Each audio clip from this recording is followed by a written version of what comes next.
Current life situation ആയിട്ട് ഒരു song relate ചെയ്യാൻ പറ്റുവാണെങ്കിൽ ഏത് സോങ് പാടും?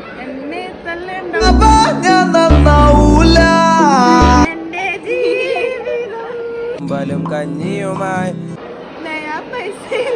കയ്യിലൊരു നയാ പൈസയില്ല. ഒറ്റയവൻ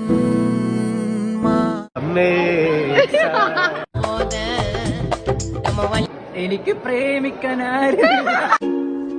പഴക്കം നീ നൽകുകില്ല. പൊട്ടനായിരുന്നു ഞാൻ ചെന്ന പോലെ